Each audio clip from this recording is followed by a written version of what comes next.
አክብሮታዊ ሰላምታችን በያላችሁበት ድረስ የተወደዳችሁ የመሃል ሚዲያ አድማጭ ተመልካቾቻችን እንደምን ውላችኋል? እነሆ ዘወትር በዚህ ሰዓት ወደ እናንተ የሚደርሰው መሃል ዜናችን ተጀምሯል። በቅድሚያም አርዕስቶቹን እናስቀድም። ጀነራል ጉሽ ገብሩ የታሰረበት ቦታ ታወቀ።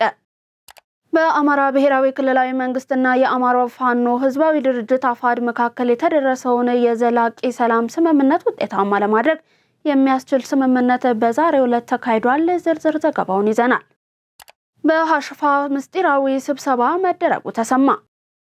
የአርበኛ ደረጀ በላይ አጃቢ በጥምር ጦሩ ተማርኳል። ዝርዝር ዘገባውን ይዘናል። አብራችሁን ከቆያችሁ ታደምጡታላችሁ። ከውጭ እኔ አንድ ነገር በሆነ አሜሪካ ኢራንን ታፈነዳታለች ሲሉ የአሜሪካው ፕሬዝዳንት ዶናልድ ትራምፕ ተናገሩ።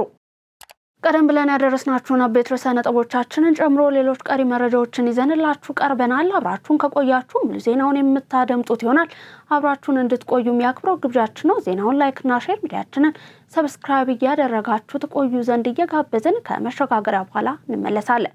ድርጅታችን ሰመር ሪል ስቴት በተወዳጁና የዲፕሎማቲክ መንደር በሆነው በእንግሊዝ ኤምባሲ በ2 ዓመት ውስጥ የሚጠናቀቀው ሳይት ላይ የገና በዓል ምክንያት በማድረግ ለ20 ደንበኞች ብቻ በቅናሽ ዋጋ በካሬ በ74,000 ብር ብቻ የቤት ባለቤት አድርጓቸዋል። አሁን ደግሞ የደንበኞችን ጥያቄ መሰረት በማድረግ በመጪው የጥምቀት በዓል ቀድመው ለሚመጡ 10 ደንበኞች ብቻ ተጨማሪ እስከ 35% የሚደርስ ቅናሽ አዘጋጅቶ እየጠበቁት ነው። የግንባታ ዲዛይኑም ከዚህ በፊት የአድዋ 00 የሳይንስ ሙዚየምንና የህንድ ኤምባሲን በሰሩ ጉምቱ ባለሙያዎች እየተሰራ መሆኑ ቤቶቹን እጅግ ተፈላጊ አድርጓቸዋል። እነዚህም ቤቶች በ10% ቅድመ ክፍያ ከ50% የባንክ ብድር ጋር ለማስተናገድ ዝግጅታችንን ጨርሰናል። ታዲያ ምን ይጠብቃሉ? የዚህ ድል ተጠቃሚ ለመሆን ከታች ባለው ስልክ ይደውሉ። ተመልሰናል። ጀነራል ጉሽ ገብሩ የታሰረበት ቦታ ታወቀ። በትግራይ ሰራዊት የአርሚ 15 የቀድሞ አዛዥ ብርጋዴር ጀነራል ጉሽ ገብረ ባሳለፍነው ሳምንት በህወሓት መታሰሩ ይታወሳል። ጀነራሉ ከ19 ታጣቂዎች ጋር የህወሓት ቡድን ላሰበው ጦርነት ለዘብተኛ በመሆን እንቅፋት ሊፈጥርብን ይችላል፣ እኛ ጠላት ከምንለው ከሌሎች ጋር ሊገናኝም ይችላል በሚል ፍራቻ መታሰሩ ይታወቃል። ጉሽና ታጣቂዎቹ እስካሁን ፍርድ ቤት እንዳልቀረቡና በፍስሐ ማንዱስ ቢሮ ውስጥ ታስረው እንደሚገኙ የደረሱን መረጃዎች አመልክተዋል። በዚህ ምክንያት ቤተሰቦቻቸውም በየፖሊስ ጣቢያው ፈልገው ሊያገኟቸው አለመቻላቸው ነው የታወቀው። በአማራ ብሔራዊ ክልላዊ መንግስትና የአማራ ፋኖ ህዝባዊ ድርጅት አፋድ መካከል የተደረገውን የዘላቂ ሰላም ስምምነት ውጤታማ ለማድረግ የሚያስችል ስምምነት በዛሬው ዕለት ተካሂዷል። ዝርዝር ዘገባውን ይዘናል፣ እንደሚከተለው ይቀርባል። ስምምነቱን አስመልክቶ በተካሄደው መድረክ የአማራ ብሔራዊ ክልላዊ መንግስት አመራሮች፣ የሰላም ሚኒስቴር፣ የሀገር መከላከያ ሰራዊት አመራሮች እንዲሁም በመንግስት የቀረበውን የሰላም ጥሪ የተቀበሉ የአፋድ ከፍተኛ አመራሮች ተገኝተዋል። በስምምነቱ ላይ ንግግር ያደረጉት የሰላም ሚኒስትሩ መሐመድ ኢድሪስ በክልሉ የነበረው ግጭት ከፍተኛ ውድመትን እያስከተለ ነው፣ ይህም ህዝባችን ሊያገኝ የሚገባውን የሰላምና የልማት ሰብአዊ መብቶችን አሳጥቷል ብለዋል። በዚህ በሰለጠነ ዘመን ከሰላም ይልቅ አፈሙዝ ይዞ መፋተግ ጊዜው የማይመጥንና በትውልድ ተወቃሽ የሚያደርግም ነው ብለዋል። ዛሬ ላይ ሰላምን መርጠው ወደ ሰላም መንገድ የመጡት የአፋድ አመራሮች ተገቢውንና ለትውልድ የሚበጅ ውሳኔ በመምረጣቸው ምስጋናንም አቅርበዋል። ሌሎች ቀሪ ኃይሎችም የሰላም አማራጭን እንዲቀበሉ ጥሪ የቀረበ ሲሆን የአፋድ ከፍተኛ አመራር ኮሎኔል ፈንታ ሞሀባ በበኩላቸው ስምምነቱ ባለፉት ጊዜያት በአፍሪካ ህብረትና በኢጋድ አማካኝነት በህጋዊ መንገድ ስንወያይ ቆይተናል ብለዋል። ስምምነቱ ያለፈውን የሚያጠነክርና ህጋዊ በሆነ መልኩ የተፈጸመ መሆኑንም ገልጸዋል። ባለፈው የጦርነት ጊዜ የአማራ ህዝብ ከፍተኛ ጉዳት እንደደረሰበት የአይን እማኝ ነን፣ ክልሉም ከዚህ በላይ ጦርነት የመሸከም አቅም የለውም ብለዋል። ጦርነቱ በጥቅሉ በህወሓትና ሻዕቢያ እንዲሁም በግብጽ መጠለፉን ያነሱት ኮሎኔሉ የህዝብን ጥያቄ ከአጥፊ ኃይሎች ጋር በማበር አይመለስም ነው ያሉት። በዚህም የሰላምን አማራጭ ወስደናል፣ ሌሎች ቀሪ ኃይሎችም የመንግስትን የሰላም ጥሪ ተቀበሉ ብለዋል። ባለፈው ህዳር 25 ቀን 2018 ዓ.ም የአፋድ ከፍተኛ አመራር ካፒቴን ማስረሻ ሰጤ ከአማራ ክልል ርዕሰ መስተዳደር አቶ አረጋ ከበደ ጋር በአፍሪካ ህብረትና በኢጋድ አደራዳሪነት የዘላቂ ሰላም ማጽኛ ስምምነት መፈረማቸው ይታወሳል። አመራሮቹ በወቅቱ ለቀሪ ኃይሎች ያቀረቡትን የሰላም ጥሪ ተከትሎ ባለፉት ጊዜያት በርካታ ታጣቂዎች የሰላምን ጥሪ ተቀብለው በመግባት ላይ ይገኛሉ። በሐሽፋ ምስጢራዊ ስብሰባ መደረጉ ተሰማ። የትግራይን ህዝብ ለዘመናት ሲያሰቃይ የኖረው የህወሓት ስብስብ አሁንም ሰላም የናፈቀውን ህዝብ ወደ ጦርነት ለመክተት አበክሮ እየሰራ ይገኛል። የህወሓት ቡድን ጀነራሎች በሱዳን ሀሹፋ በተባለ ቦታ ከኤርትራና ከሱዳን ጀነራሎች ጋር ስብሰባ ማድረጋቸውን ከታማኝ ምንጮች ለማረጋገጥ ተችሏል። በቆይታቸውም ቲኢኤስ ትግራይ ኤርትራ ሱዳን አላያንስ በሚል የቃል ኪዳን ሰነድ አዘጋጅተው ዝርዝር ጉዳይ ላይ ውይይት ማድረጋቸው ነው የታወቀው። በዚህም ለጦርነት ለሚያስፈልጋቸው ገንዘብ የድርሻቸውን የክልሉ ነዋሪ ላይ በተለያዩ የንግድ እንቅስቃሴዎች ላይ ኤክሳይዝ ታክስ እንደጣሉና የተወሰነ እየሰበሰቡ መሆኑን ህወሓት ገልጿል።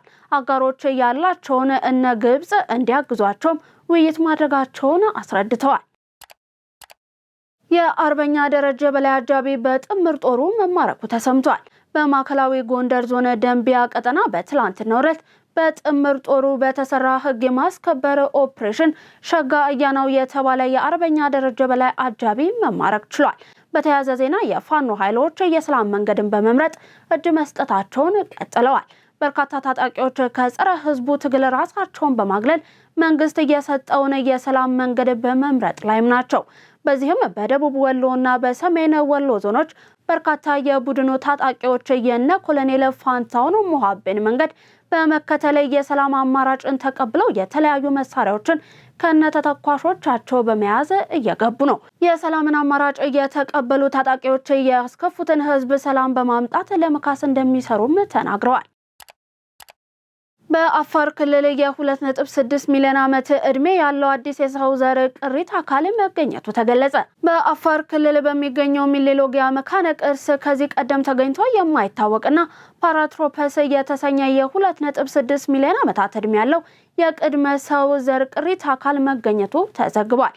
ይህ የቅድመ ሰው ዘር ከዚህ ቀደም በኢትዮጵያ ከተገኘ ዝርያዎች የተለየና አዲስ መሆኑን ተመራማሪዎች ማረጋገጣቸውን ኢቢሲ ዘግቧል። ግኝቱ በዓለም አቀፍ ደረጃ በዘርፉ ዝነኛ በሆኑት በአሜሪካ የቺካጎ ዩኒቨርሲቲ ተመራማሪ ፕሮፌሰር ዘረሰናይ ዓለም ሰገድ በሚመራ ቡድን የተገኘ መሆኑም ተመላክቷል። የኢትዮጵያ ቅርስ ባለስልጣን ምክትል ዋና ዳይሬክተር አቶ ኤልያስ ሽኩር ግኝቱ ኢትዮጵያ የሰው ዘር መገኛ መሆኗን ዳግም ያረጋገጠ ነው ብለዋል።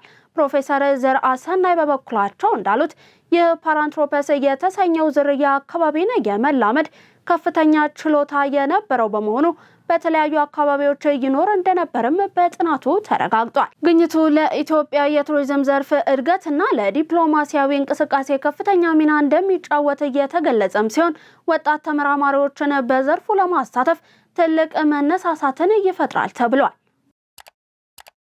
የኢፌዴሪ የሕዝብ ተወካዮች ምክር ቤት በኢትዮጵያና በደቡብ አፍሪካ መካከል ወንጀለኞችን አሳልፎ ለመስጠት የሚያስችል ረቂቅ አዋጅን አጸደቀ። ዝርዝር ይዘናል፣ እንደሚከተለው ይቀርባል።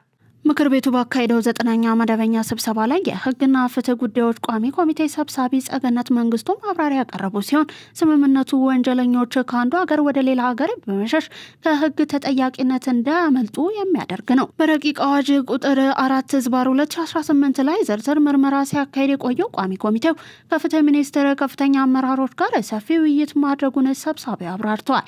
ስምምነቱ ዓለም አቀፍ ደረጃውን እየጠበቀና ውጤታማ የወንጀል መከላከል ትብብር ለመፍጠር የሚያስችል መሆኑንም ጠቁመዋል። ኢትዮጵያና ደቡብ አፍሪካ ያላቸውን የንግድና ኢንቨስትመንት ግንኙነት እያደገ መምጣቱን የጠቀሱት ሰብሳቢዋ ይህንን ሁኔታ ወንጀለኞች ለሽሽት እንዳይጠቀሙበት በህግ ማዕቀፍ የታገዘ ስምምነት መኖሩ የግድ አስፈላጊ መሆኑን አመልክተዋል። ረቂቅ አዋጁ በአንድ ተቃውሞና በአብላጫ ድምጽ እየጸደቀ ሲሆን የሁለቱን ሀገራት የፍትህ ትብብር ወደ ላቀ ደረጃ እንደሚያሸጋግረውም ተመላክቷል። የታክስ እፎይታን ያገኙበትን ፕሮጀክት ከሚጠበቀው ጊዜ በፊት የሚዘጉ የግል ኩባንያዎች ወዲያውኑ አዲስ እፎይታ እንዳያገኙ ተከለከለ። መንግስት የታክስ እፎይታን ወይንም ማበረታቻ ያገኙበትን ፕሮጀክት ከሚጠበቀው ጊዜ በፊት የሚዘጉ የግል ኩባንያዎች ወዲያውኑ አዲስ እፎይታ እንዳያገኙ የሚከለክል ደንብን አጽድቋል። የሚኒስትሮች ምክር ቤት ያጸደቀው የተሻሻለው የኢንቨስትመንት ማበረታቻ ደንብ የንግድ ኩባንያዎችን የታክስ እፎይታ ያገኙበትን ፕሮጀክት ከዘጉ በኋላ አዲስ እፎይታ ወይንም ማበረታቻ ለመጠየቅ የተወሰነ ጊዜ መጠበቅ እንዳለባቸውም ነው የደነገገው። ኩባንያዎች የኢንቨስትመንት ማበረታቻ የሚያገኙት ቀድሞ የተሰጣቸውን ማበረታቻዎች በአግባቡ ጥቅም ላይ ከዋሉ ብቻ እንዲሆን አዲሱ ደንብ ያዛል። ደንቡ ባለሀብቶች ከቀረጥ ነፃ ያስገቧቸውን ግብዓቶች የጉምሩክ ቀረጥ ሳይከፈልባቸው ወደ ሌላ አካል እንዳይተላለፍም እገዳን ጥሏል። በሌላ በኩል ዓለም አቀፉ የገንዘብ ተቋም IMF ኢትዮጵያን ጨምሮ በርካታ የአፍሪካ ሀገራት ለግል የንግድ ኩባንያዎች በሚሰጧቸው በአግባቡ ያልተጠኑ የታክስ እፎይታዎች ሳቢያ ከፍተኛ ገቢ እያጡ መሆኑን ባለፈው ዓመት ባወጣው አንድ ሪፖርት መግለጹ ይታወሳል። ከወጪ ንግድ ከ5.1 ቢሊዮን ዶላር በላይ ገቢ ተገኘ። የንግድና ቀጣናዊ ትስስር ሚኒስትር ዶክተር ካሳሁን ጎፌ ባለፉት 6 ወራት ከወጪ ንግድ ከ5.1 ቢሊዮን ዶላር በላይ ገቢ ተገኝቷል ብለዋል። ዶክተር ካሳሁን ጎፌ የሚኒስትሩን የ2018 ዓ.ም በጀት ዓመት የ6 ወራት የንግድ ዘርፍ አፈጻጸም ግምገማ መድረክ ላይ እንዳሉት ባለፉት 6 ወራት ከወጪ ንግድ 4.42 ቢሊዮን ዶላር ለማግኘት ታቅዶ ከ5.1 ቢሊዮን ዶላር በላይ ገቢ ተገኝቷል ብለዋል። በዚህም የዕቅዱን 120 በመቶ መፈጸም መቻሉን ጠቅሶም ከአምናው ተመሳሳይ ወቅት ጋር ሲነጻጸር የ1.83 ቢሊዮን ዶላር ብልጫ እንዳለውም አስረድተዋል። ሚኒስትሩ በንግዱ ዘርፍ የዲጂታል ኢትዮጵያ 2030 ስትራቴጂን ለማሳካት እየሰራ ነው ብለዋል። በዚህም በሀገር አቀፍ ደረጃ ከ2 ሚሊዮን በላይ የንግድ ምዝገባና ፈቃድ አገልግሎት በኦንላይን መሰጠቱን የገለጹት በተያያዘው በጀት ዓመት በአጠቃላይ ከወጪ ንግድ 9.4 ቢሊዮን ዶላር ለማግኘት ታቅዶ በትኩረት እየተሰራ እንደሚገኝም ጠቁመዋል። የግብር ከፋዩ ግንዛቤ በማደጉና በዲጂታል ቴክኖሎጂ የታገዘ አሰራርን በመተግበሩ የተሻለ ገቢ መሰብሰቡን የምስራቅ ቦረና ዞን ገቢዎች ጽሕፈት ቤት አስታወቀ። በጽሕፈት ቤቱ የእቅድ በጀት ክትትልና ግምገማ ባለሙያ መዓዛ አሊ እንዳሉት ገቢ የመሰብሰብ አቅምን አሟጦ ለመጠቀም የግብር ከፋዮችን ግንዛቤ ማሳደግ ስራ በትኩረት ሲሰራበት ቆይቷል። የገቢ አሰባሰቡን በዲጂታል ቴክኖሎጂ እንዲታገዝ መደረጉም የገቢ አቅምን ማሳደግ ማስቻሉን ገልጸው በበጀት ዓመቱ የመጀመሪያ አጋማሽ ከ854 ሚሊዮን 528 ሺህ ብር በላይ ገቢ መሰብሰቡንም ጠቅሰዋል። አፈጻጸሙ ካለፈው ዓመት ተመሳሳይ ወቅት ጋር ሲነጻጸር የ341 ሚሊዮን 502 ሺህ ብር ብልጫ እንዳለው ለኢትዮጵያ ዜና አገልግሎት ተናግረዋል። ገበያን ለማረጋጋትና ህገወጥ ንግድን ለመቆጣጠር የሚረዱ የግብይት ማዕከላትን ከማስፋፋት ባለፈ ደረጃቸውን የማሻሻል ስራ እየተከናወነ መሆኑን የንግድና ቀጣናዊ ትስስር ሚኒስትር ዶክተር ካሳሁን ጎፌ ገለጹ። ዝርዝር አለን። የንግድና ቀጣናዊ ትስስር ሚኒስትር ዶክተር ካሳሁን ጎፌ ለኢትዮጵያ ዜና አገልግሎት እንደገለጹት ሚኒስትሩ ገበያን ለማረጋጋትና ህገወጥ የንግድ እንቅስቃሴን ለመቆጣጠር የሚረዱ የግብይት ማዕከላትን ከማስፋፋት ባለፈ ደረጃቸውን የማሻሻል ስራ በመላ ሀገሪቱ እየተከናወነ ይገኛል። ቀደም ሲል ማህበረሰቡ በሚፈልገው ልክ የግብይት ማዕከላት ባለመስፋፋታቸው የግብርናና የኢንዱስትሪ ምርቶችን በተመጣጣኝ ዋጋ ለመሸመት አስቻይ ሁኔታዎች እንዳልነበሩም አስታውሰዋል። ከቅርብ ዓመታት ወዲህ ችግሩን በመፍታት ገበያ ለማረጋጋት በተሰራው ስራ በሀገር አቀፍ ደረጃ ከ1900 በላይ የሰንበት የግብይት ማዕከላትን ማቋቋም ስለመቻሉም ተናግረዋል። በንግድ ስርዓቱ ሲስተዋሉ የነበሩ ችግሮችን ለመፍታት የገበያ ማዕከላትን ከማስፋፋት ባለፈ ደረጃቸውን የማሻሻልና የተለያዩ ተግባራት እየተከናወኑ መሆናቸውንም ገልጸዋል። የግብይት ማዕከላቱ ጤናማ የንግድ ስርዓትን ለማሳለጥና ገበያን ለማረጋጋት ሚናቸው የጎላ መሆኑን የገለጹት ሚኒስትሩ ማዕከላቱን በመሰረተ ልማት የማጠናከር ስራ መጀመሩንም ተናግረዋል። ይህም በክልሎችና ከተማ አስተዳደሮች ምርቶችን ለህብረተሰቡ በተመጣጣኝ ዋጋ ለማቅረብ መቻሉን አስረድተዋል። ከዚህ በተጓዳኝ ተገቢ ያልሆነ የዋጋ ጭማሪ በማድረግ ህዝብን ለጉዳት ሲዳርጉ የነበሩ አካላትም በህግ ተጠያቂ እንዲሆኑ የማድረግ ስራ ተጠናክሮ መቀጠሉን ነው ዶክተር ካሳሁን ጎፌ የገለጹት። በተከናወነው የቁጥጥርና መሰል ስራዎች የዋጋ ግሽበቱ 9.7 በመቶ መቀነስ እንደተቻለም ጠቁመው ተግባሩን የማጠናከር ስራ በልዩ ትኩረት እንደሚመራም አመልክተዋል። በአማራ ክልል የተሻሻለው የገጠር መሬት አስተዳደርና አጠቃቀም አዋጅ አርሶ አደሩንና ከፊል አርብቶ አደሩን በመሬት ይዞታቸው ይበልጥ ተጠቃሚ የሚያደርጉና የንብረት መብትን የሚያረጋግጡ ድንጋጌዎችን መያዙን የክልሉ መሬት ቢሮ አስታወቀ።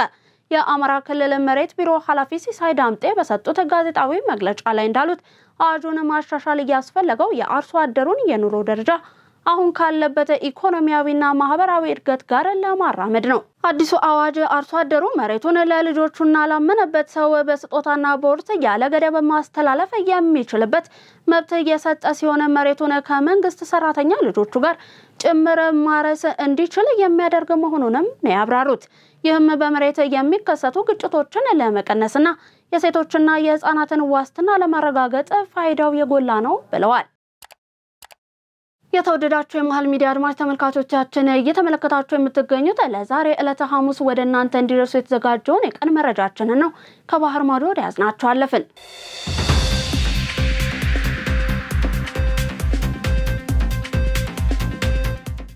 እኔ አንድ ነገር በሆነ አሜሪካ ኢራንን ታፈነዳታለች ሲሉ የአሜሪካው ፕሬዝዳንት ዶናልድ ትራምፕ ተናገሩ።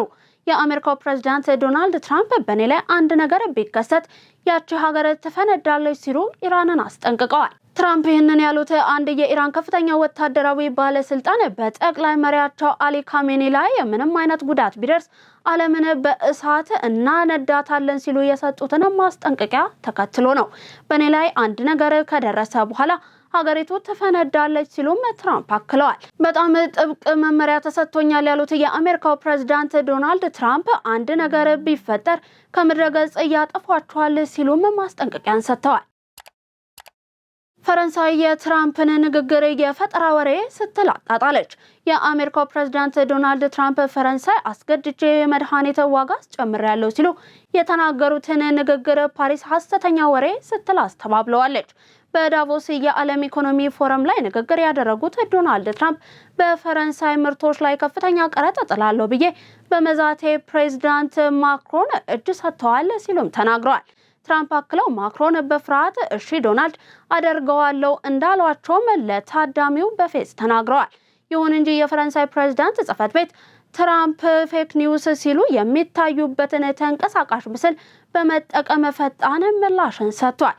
ማክሮን የመድኃኒት ዋጋን አልጨመሩም፣ ሊጨምሩም አይችሉም ያለው መግለጫው በፈረንሳይ የመድኃኒት ዋጋ የሚወሰነው በሕግ እንጂ በፕሬዝዳንቱ ፍላጎት እንዳልሆነ ማስታውቋል። ይህ ፍጥጫ የተባባሰው ትራምፕ ግሪንላንድን መግዛት ፈልጋለሁ የሚል ፍላጎት ካሳዩና በአውሮፓ ምርቶች ላይ የቀረጥ ዛቻ ካሰሙ በኋላ ነው ሲል ኢትዮ ኤፍኤም ዘግቧል። በመጨረሻም ኔቶ ግሪንላንድ ውስጥ የጦር ልምምድ እንዲያደርግ ፈረንሳይ ጥሪ ያቀረበች። የሰሜን አትላንቲክ ቃል ኪዳን ድርጅት ኔቶ ግሪንላንድ ውስጥ የጦር ልምምድ እንዲያደርግ ፈረንሳይ ጥሪ ያቀረበች ሲሆን ለልምምዱም ወታደሮችን ለማዋጣት ፈቃደኛ መሆኗን ገልጻለች። ይህ የፈረንሳይ ጥሪ የተሰማው የአሜሪካው ፕሬዝዳንት ዶናልድ ትራምፕ ግሪንላንድን ወደ ሀገራቸው ግዛት መጠቅለላቸውን የማይቀር መሆኑን በተደጋጋሚ እየገለጹ ባሉበት ወቅት ነው። ፈረንሳይ፣ ዴንማርክ፣ ስዊድን እና ጀርመን በግሪንላንድ ላይ ያላቸውን የጦር ኃይል በልምምድና በስለላ ተልዕኮ እያሳደጉ ሲሆን ትራምፕ በበኩላቸው ሩሲያና ቻይና ከደሴቲቱ ለመከላከል ግሪንላንድ በአሜሪካ እጅ ውስጥ መሆን እንዳለባት አሳስበዋል። የኔቶ ዋና ኃላፊ ማርክ ሩቶ በአሜሪካና በአውሮፓ አጋር ሀገራት መካከል እየተካረረ የመጣውን ውጥረት ከመጋረጃ ጀርባ ለመፍታት እንደሚጠሩም አስታውቀዋል። ግሪንላንድን ከሩሲያና ከቻይና መከላከል እንደሚያሻም ኃላፊው ተናግረዋል። የተወደዳችሁ የመሃል ሚዲያ አድማጭ ተመልካቾቻችን እየተመለከታችሁ የነበረው የቀን መረጃዎቻችንን ነው። አብራችሁን ስለነበራችሁ እናመሰግናለን። ዜናውን ላይክ እና ሼር፣ ሚዲያችንን ሰብስክራይብ በማድረግ አብሮነታችሁን ታጠነክሩ ዘንድ የአክብሮት ግብዣችንን እያቀረብን በኔ ቦታ በቃው። ሰናይ ቀን ተመኘን።